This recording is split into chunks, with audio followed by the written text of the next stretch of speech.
विद्यार्थ्यांनो, सप्र नमस्कार. आज आहे 22 एप्रिल. आजच्या दिवसापर्यंतच्या महत्त्वपूर्ण चालू घडामोडी प्रश्न आपल्याला बघायचे आहेत. व्हिडिओ काळजीपूर्वक बघा. प्रत्येक प्रश्नाच्या अनुषंगाने मी तुम्हाला अधिकची माहिती देखील सांगणार आहे. तसेच व्हिडिओच्या शेवटी तुमच्यासाठी होमवर्क आहे.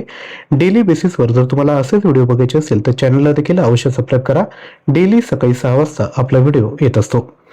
व्हिडिओतील सर्वात पहिला प्रश्न आहे, हैदराबादमध्ये आयोजित पहिल्या बोल्डर क्लासिक 2026 गोल्फ स्पर्धेचे विजेते कोण आहेत? तर याचं जे योग्य उत्तर आहे ते आहे ऑप्शन सी, शुभंकर शर्मा. भारतीय गोल्फपटू शुभंकर शर्मा यांनी बोल्डर क्लासिक 2026 जिंकून शानदार पुनरागमन केले. ही स्पर्धा हैदराबादमधील Boulder Hills Golf and Country Club येथे झाली. ही एक राष्ट्रीय स्तरावरील डोमेस्टिक स्पर्धा असून डीपी वर्ल्ड PGTI अंतर्गत आयोजित केली जाते. चौथा पॉइंट, ही स्पर्धा प्रोफेशनल गोल्फ टूर इंडिया सर्किटचा भाग होती. एकूण बक्षीस रक्कम 1 कोटी आहे, म्हणजे सर्किटला 1 कोटी रुपये आणि त्यातील ही स्पर्धा होती. यामध्ये शुभंकर शर्मा यांना 15 लाख रुपये मिळाले. शुभंकर शर्मा हे चंदीगड मधील असून 29 वर्षाचे भारतीय गोल्फपटू आहेत. Professional golf tour of India भारतातील व्यावसायिक गोल्फपटूंसाठी गव्हर्निंग बॉडी आहे. भारतात गोल्फ स्पर्धांचे आयोजन करते. उद्दिष्ट खेळाडूंना आंतरराष्ट्रीय स्तरासाठी तयार करणे. स्थापना झाली 2006 मध्ये आणि मुख्यालय आहे नवी दिल्ली या ठिकाणी. पुढील प्रश्न, वर्ल्ड लिव्हर डे दरवर्षी कधी साजरा केला जातो? तर याचं योग्य उत्तर आहे 19 एप्रिल. अधिकची माहिती, पहिला पॉइंट, वर्ल्ड लिव्हर डे दरवर्षी 19 एप्रिल रोजी साजरा केला जातो. उद्दिष्ट लिव्हरशी संबंधित आजार, त्यांची कारणे आणि प्रतिबंध याबाबत जागरूकता वाढवणे. 2026 ची थीम आहे सॉलिड हॅबिट स्ट्रॉंग लिव्हर. याची सुरुवात EASL European Association for Study of the लिव्हरने 2010 मध्ये केली. 19 एप्रिल हा दिवस EASLच्या स्थापनेच्या 1966 स्मरणार्थ निवडला आहे. जगातील सुमारे 103 प्रौढ लोक मेटाबॉलिक डिसफंक्शन असोसिएटेड स्टेओटिक लिव्हर डिसीजने प्रभावित आहेत. दरवर्षी सुमारे 20 लाख लोकांचा मृत्यू लिव्हर रोगामुळे होतो. पुढील प्रश्न, डाउरी प्रोहिबिशन ऍक्ट म्हणजे हुंडा या संबंधित जो ऍक्ट आहे तो भारतात कोणत्या वर्षी लागू झाला? तर याचं योग्य उत्तर आहे 1961. या कायद्याच्या तरतुदीवर सर्वोच्च न्यायालयाने अलीकडेच निर्णय दिला आहे. जर पत्नी पतीविरुद्ध दहेज प्रकरण दाखल करते तर पती किंवा त्याच्या कुटुंबियाकडून दहेज देण्याचा उलटा खटला दाखल करता येणार नाही. म्हणजे आधीचा काय कायदा होता लक्षात घ्या, हुंडा देणे आणि घेणे दोन्ही काय म्हणता येईल की या ठिकाणी अपराध आहे. लेडीज काय करायच्या की पतीने म्हणजे नवऱ्याने हुंडा मागितला म्हणून जर त्यांनी कोर्टात जर दावा दाखल केला, FIR केली, तर नवऱ्याकडचे काय करायचे, तर पत्नीने आम्हाला हुंडा दिला म्हणून देखील गुन्हा दाखल करायचे. परंतु सुप्रीम कोर्टाने या ठिकाणी काय म्हटलंय, तर मुलीने असं जर गुन्हा दाखल केला तर नवऱ्याकडच्यांना खटला दाखल करता येणार नाही, कारण की पीडित महिलेला सेक्शन 7(3) अंतर्गत संरक्षण दिले गेले आहे. हा कायदा ministry of woman and child development अंतर्गत येतो. आता लागू तारीख आहे 1 जुलै 1961. 1984 आणि 1986 मध्ये सुधारणा करण्यात आली. सेक्शन 3, दहेज घेणे देणे बंद, विक्टिमला आरोपी मानले जाणार नाही. सेक्शन 406, श्रीधन परत न केल्यास क्रिमिनल ब्रीच ऑफ ट्रस्ट या ठिकाणी लागू देखील होऊ शकतो. पुढील प्रश्न, T20 आंतरराष्ट्रीय क्रिकेटमध्ये भारतासाठी पुरुष व महिला दोन्ही सर्वाधिक धावा करणारी खेळाडू कोण ठरली? तर ही खेळाडू आहे स्मृती मंधाना. त्यांनी रोहित शर्माच्या 4231 धावांचा विक्रम मागे टाकला. त्यांनी 4244 धावांसह भारतासाठी T20 मध्ये सर्वोच्च धावसंख्या केली. ही कामगिरी त्यांनी दक्षिण आफ्रिकेविरुद्ध डर्बन किंग्समेड येथे 18 एप्रिल 2026 रोजी खेळलेल्या सामन्यात साध्य केली. पुढील प्रश्न, WWF नॅशनल अवॉर्ड 2026 कोणत्या भारतीय वनस्पती शास्त्रज्ञाला प्रदान करण्यात आला? योग्य उत्तर आहे ऑप्शन बी, N अलीम युसुफ आणि हा त्यांचा फोटो आहे. हा सन्मान हैदराबाद येथे आयोजित national eco youth innovation summit 2026 मध्ये देण्यात आला. हा पुरस्कार पर्यावरण संरक्षण आणि निसर्ग संवर्धन क्षेत्रातील उत्कृष्ट कार्यासाठी दिला जातो. त्यांना निओफाइट ID नावाच्या AI आधारित मोबाईल ॲप विकसित केल्याबद्दल हा पुरस्कार मिळाला. हे ॲप केरळमधील सुमारे 100 आक्रमक वनस्पती प्रजाती ओळखू शकतो. या प्रकल्पासाठी त्यांना WWF कडून 1.5 लाख सीड ग्रांट देखील मिळाली. इन्व्हेसिव्ह प्लांट स्पीसीस म्हणजे काय? ही बाहेरून आलेले वनस्पती जीव असतात, म्हणजे थोडक्यात परजीवी, जी स्थानिक परिसंस्थेला नुकसान पोहोचतात. हे स्थानिक प्रजातींना बदलून टाकतात. जैविकतेसाठी हे मोठे धोके मानले जातात. नवीन वातावरणात ते जलद पसरतात आणि शेती व जैविकतेला हानी देखील पोहोचवतात. WWF म्हणजे काय? World wide fund for nature. उद्दिष्ट निसर्ग आणि वन्यजीवांचे संरक्षण करणे आणि पर्यावरण सुरक्षित ठेवणे. स्थापना 1961 मध्ये झाली. मुख्यालय आहे ग्लॅड स्वित्झर्लंड या ठिकाणी. पुढील प्रश्न, राज्यसभेचे उपसभापती म्हणून सलग तिसऱ्यांदा कोण निवडले गेले? तर हे जे आहेत ते आहे ऑप्शन डी हरिवंश नारायण सिंह. त्यांचा मागील कार्यकाळ 9 एप्रिल 2026 रोजी संपला. त्यानंतर राष्ट्रपती द्रौपदी मुर्मू यांनी त्यांना पुन्हा नामनिर्देशित सदस्य म्हणून नियुक्त केले. त्यांना उपसभापती बनवण्याचा प्रस्ताव जे.पी. नड्डा यांनी मांडला. या पदावर पोहोचणारे ते पहिले नामनिर्देशित सदस्य आहेत. ते 2018 मध्ये प्रथमच उपसभापती झाले होते. उपसभापती यांची भूमिका काय असते? हे पद राज्यसभेचे अध्यक्ष अनुपस्थित असताना सभेचे संचालन करतात. यांची निवड राज्यसभेतील सदस्य करतात. भारतीय संविधानाच्या कलम 89 नुसार राज्यसभा आपल्या सदस्यांमधून उपसभापती निवडते. पुढील प्रश्न, कोणत्या ईशान्य राज्याने खासी आणि गारो भाषांना अधिकृत प्रशासकीय मान्यता दिली? तर हे जे राज्य आहे ते आहे मेघालय. आणि आपल्याला मेघालयची कॅपिटल येत असेल तर आपण खाली कमेंट करा. तुमच्यासाठी पहिला होमवर्क आहे. मेघालय राज्य मंत्रिमंडळाने खासी आणि गारो भाषांना अधिकृत भाषा दर्जा देण्याचा निर्णय घेतला. मेघालय ऑफिशियल लँग्वेज ऑर्डिनन्स 2026 मंजूर करण्यात आला. हा नवीन अध्यादेश मेघालय स्टेट लँग्वेज ऍक्ट 2005 रद्द करेल.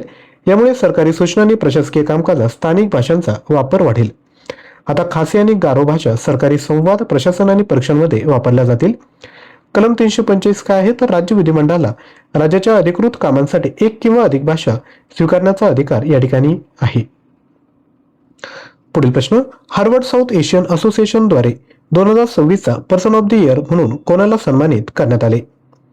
तर यांना तुम्ही OTT सिरीज मध्ये बघितले असेल. या आहेत ऑप्शन डी सयानी गुप्ता.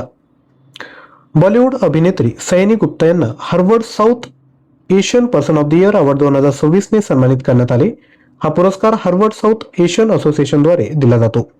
त्यांना स्टोरी टेलिंग, सिनेमा आणि साऊथ एशियन ओळख जागतिक स्तरावर उत्कृष्टरित्या सादर केल्याबद्दल पुरस्कार देण्यात आला. 2025 मध्ये हा पुरस्कार प्रसिद्ध शेफ विकास खन्ना यांना देण्यात आला होता. 5वा पॉइंट, रायटर डिरेक्टर म्हणून सयानी गुप्ता यांचा डेब्यूट शॉर्ट फिल्म अस्मानीचा प्रीमियर एप्रिल 2026 मध्ये World Fest Houston International Film Festival मध्ये होणार आहे. हार्वर्ड साऊथ एशियन असोसिएशन ही हार्वर्ड युनिव्हर्सिटीमधील एक प्रमुख स्टुडंट लेड संस्था आहे. याचे मुख्य उद्दिष्ट साऊथ एशियन संस्कृती, वारसा आणि सार्वजनिक जीवनातील ओळख जागतिक स्तरावर प्रोत्साहित करणे आहे. हार्वर्ड युनिव्हर्सिटी स्थापना झाली 1636 मध्ये. ठिकाण आहे कॅम्ब्रिज, मॅसेच्युसेट्स, USA या ठिकाणी. पुढील प्रश्न बघायचा आहे. त्यापूर्वी एक छोटीशी रिक्वेस्ट विद्यार्थ्यांनो, जर तुम्हाला आमचे एफर्ट्स आवडत असेल तर व्हिडिओला एक लाईक करा. आजच्या व्हिडिओचं जे टार्गेट आहे ते आहे 100+ लाईक. तर एक लाईक लगेचच विद्यार्थ्यांनो करून टाकायचे. पुढील प्रश्न, 2030 पर्यंत 1 अब्ज लोकांसाठी जल सुरक्षा सुनिश्चित करण्यासाठी वॉटर फॉरवर्ड उपक्रम कोणत्या संस्थेने सुरू केला? तर हा सुरू केला आहे ऑप्शन सी वर्ल्ड बँकने. वर्ल्ड बँकचे अध्यक्ष अजय बंगा यांनी वॉटर फॉरवर्ड उपक्रमाची घोषणा केली. या उपक्रमाचा उद्देश 2030 पर्यंत जगभरातील 1 अब्ज म्हणजे 100 कोटी लोकांसाठी जल सुरक्षा सुधारणे आहे. सुमारे 4 अब्ज लोक पाण्याच्या कमतरतेचा सामना करत आहेत. ही समस्या सोडवण्यासाठी हा उपक्रम सुरू करण्यात आला. हा उपक्रम country led water compact framework आधारित आहे. हा प्लॅटफॉर्म 3 मुख्य घटकांवर काम करेल. 1. Water for people, water for food आणि water for the planet. World Bank Group स्थापना झाली 1944 ला.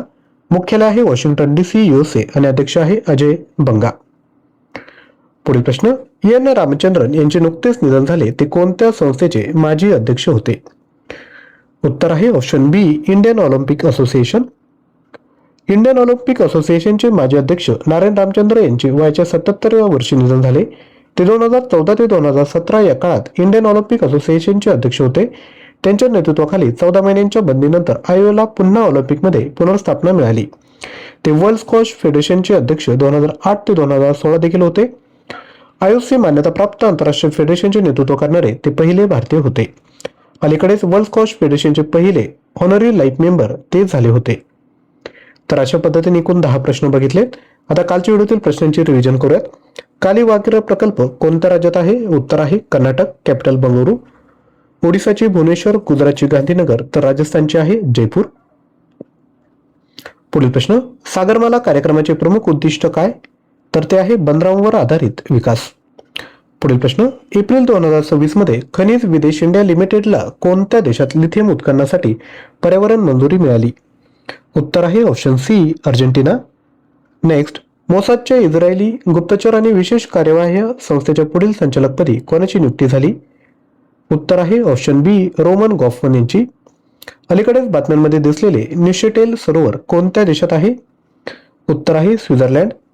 नेक्स्ट, सायरोटोडॅक्टिलस रॅमोनायसिस नावाची वाकड्या पोट्यांची सरड्याची नवीन प्रजाती कोणत्या राज्यात सापडली? उत्तर आहे आसाम. नेक्स्ट, बदलत्या श्रम बाजारांमधील सार्वत्रिक सामाजिक संरक्षण शीर्षकाचा अहवाल कोणत्या संस्थेने प्रकाशित केला? उत्तर आहे आंतरराष्ट्रीय कामगार संघटना. नेक्स्ट, शोंगटोंग करछाम जलविद्युत प्रकल्प कोणत्या राज्यात आहे? उत्तर आहे हिमाचल प्रदेश. कॅपिटल शिमला. कॅल्मेरिया गॅरिओन्सिस ही बिळात राहणाऱ्या वेणू सापाची नव्याने शोध लागलेली प्रजाती अलीकडे कोणत्या राज्यात आढळून आली? उत्तर आहे मेघालय. भारताच्या पहिल्या विशेष अण्वस्त्र क्षेपणास्त्र मागोवा आणि सागरी निगराणी जहाजाचे नाव काय? उत्तर आहे INS ध्रुव. नेक्स्ट, आयुष चिंतन शिबिर 2026 चे उद्घाटन कोणत्या शहरात करण्यात आले? उत्तर आहे नवी दिल्ली. नेक्स्ट, भारतातील पहिला चिप फॅब्रिकेशन प्लांट कोणत्या राज्यात आहे? तर हा प्लांट आहे गुजरातमध्ये. Next, financial intelligence unit India ही कोणत्या मंत्रालयाच्या अंतर्गत कार्यरत असलेली एक विशेष संस्था आहे? उत्तर आहे ऑप्शन सी अर्थ मंत्रालय. नेक्स्ट, लखवार जलविद्युत प्रकल्प कोणत्या राज्यात आहे? तर तो आहे उत्तराखंड राज्यात. कॅपिटल आहे डेहराडून. नेक्स्ट, मदत योजना कोणत्या मंत्रालयाने सुरू केली होती? उत्तर आहे वाणिज्य आणि उद्योग मंत्रालय. यानंतर तुमच्यासाठी प्रश्न, भारताची पहिली विद्यापीठ आधारित क्वांटम रेफरन्स फॅसिलिटी कोणत्या राज्यात सुरू करण्यात आली? कर्नाटक, तामिळनाडू, आंध्र प्रदेश की तेलंगणा? तसेच या राज्याचे मुख्यमंत्री जे आहेत ते आहेत चंद्रबाबू नायडू आणि हा त्यांचा फोटो आहे. तर राज्य खाली कमेंट करायचं आहे. तसेच चालू घडामोडी मटेरियल हवं असेल तर त्यामध्ये जानेवारी ते डिसेंबर 26 पर्यंतचे तुम्हाला मंथ वाईज PDF फाईल तसेच इतर महत्त्वाचे PDF सोबत ऑनलाईन टेस्ट या देखील तुम्हाला फक्त 99 रुपयामध्ये देतोय. याकरता ॲप्लिकेशन डाउनलोड करा आणि हा कोर्स परचेस करा. लिंक डिस्क्रिप्शन बॉक्समध्ये दिली आहे. तसेच विद्यार्थी मित्रांनो, कंटेंट आवडला असेल तर एक लाईक करायचंय. लाईक केल्यानंतर खाली हाय बटन ओपन होईल, त्यावर देखील क्लिक करा जेणेकरून YouTube हा व्हिडिओ इतरांपर्यंत पोहोचेल. आणि डेली सकाळी येणारा 6 वाजताचा व्हिडिओ बघायचा असेल तर चॅनलला सबस्क्राईब करून शेजारी असणाऱ्या बेल आयकॉनला क्लिक करा जेणेकरून नवीन व्हिडिओचे नोटिफिकेशन आपल्याला मिळेल. दररोज चालू घडामोडी क्विज सॉल्व्ह करण्याकरता QR कोड स्कॅन करून टेलिग्राम चॅनल जॉईन करायचंय किंवा टेलिग्राम चॅनल जॉईन करण्याची लिंक डिस्क्रिप्शन बॉक्समध्ये दिली आहे. थँक्यू.